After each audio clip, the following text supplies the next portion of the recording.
माननीय एसपी साहब का धन्यवाद करना चाहूंगा कि ये उनका ही था कि हमारा जितना भी मेवात है उनका और मेरा दोनों को बहुत प्यार है मेवात से।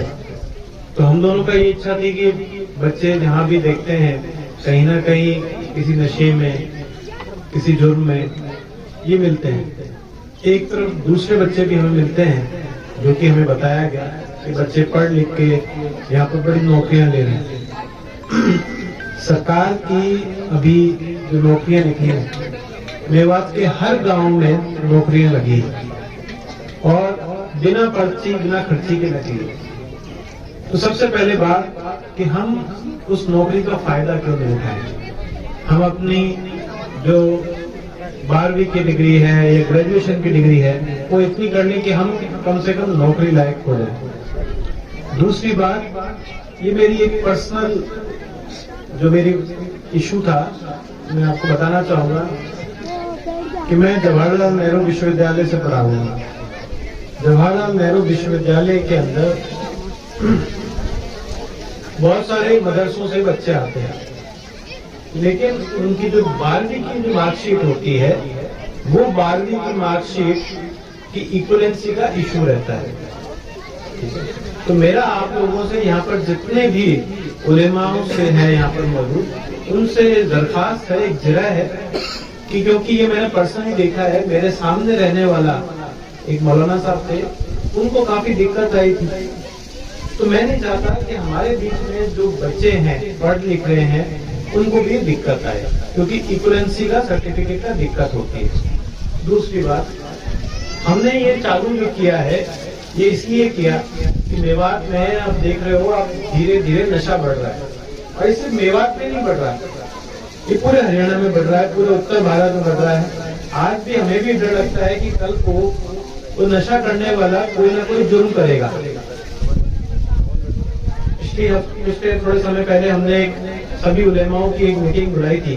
उन्होंने ये कहा था कि हम नशा के ऊपर बड़ा वो करेंगे, हमला करेंगे और सभी से आग्रह करेंगे कि इस तरह का ना करें। लेकिन फिर मैंने महिलाओं की एक मीटिंग बुलाई। महिलाओं की मीटिंग में ये बोलते हैं कि गांव में बड़े बड़े गांव हैं, घासेडा हो गया, शिकावा भी मान लो, और भी 4-5 गांव लगा, तो लोगों में इतना नशा हो गया है कि वो बैठे बैठे कोई बहू बेटी भी जा रही होगी। ये कभी मेवात में नहीं होता था। कट्टा रखा और पैसे निकाल लिए, घासेडा की बात है। तो क्या हमारी बहू बेटी आज सुरक्षित नहीं रहेगी इस मेवात में? क्या आप ऐसा मेवात चाहते हैं? नहीं चाहता कोई भी। तो मेरा आप लोगों से यही हाथ जोड़ की विनती है कि हम लोग जो यहाँ पर आए हैं वो इसीलिए आए हैं कि जिस गर्त में बाकी जिले बाकी राज्य चले गए हैं, आप पंजाब का हाल देख चुके हैं, देखा है, तो क्या आप चाहते हैं मेवात का भी वही हाल हो जाए?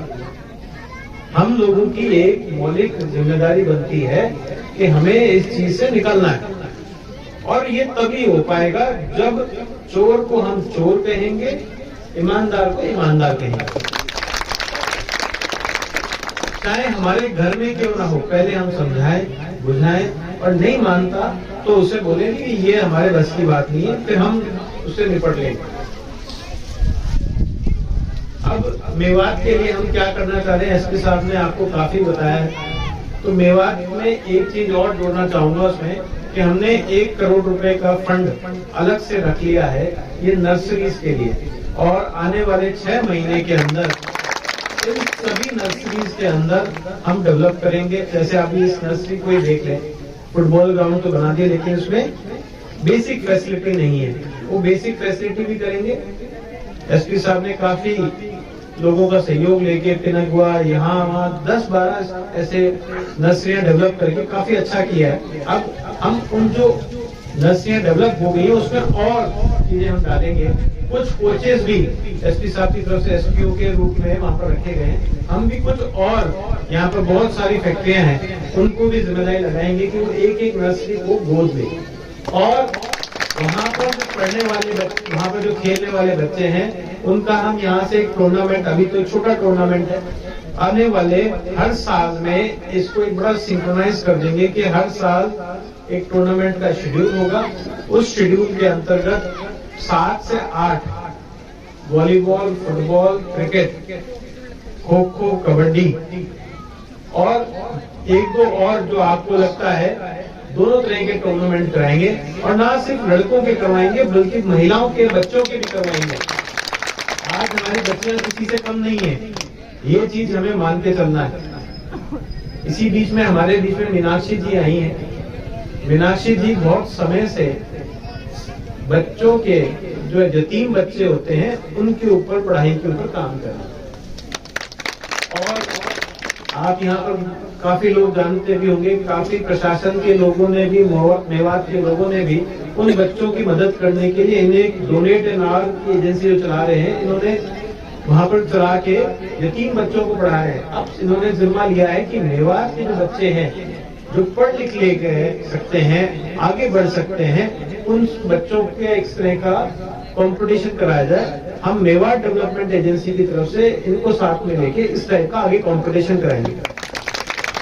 साथ ही साथ एसपी साहब ने भी अभी कुछ कोचिंग इंस्टीट्यूट में बात की है। जो बच्चे ऐसे पढ़ लिख लेंगे या 12वीं के पास हो गया या 10वीं के बाद हो गया, हम उनको कोचिंग में दिलाएंगे, वजीफा भी दिलवाएंगे साथ ही साथ। और आने वाले समय में, एक दिन में तो नहीं होगा, लेकिन आने वाले समय जरूर देखते हैं कि अगर ये मुहिम चलती रही तो वो दिन दूर नहीं कि जब हमारे यहाँ से हर गांव से डॉक्टर, इंजीनियर, ये बच्चे निकलेंगे। धन्यवाद।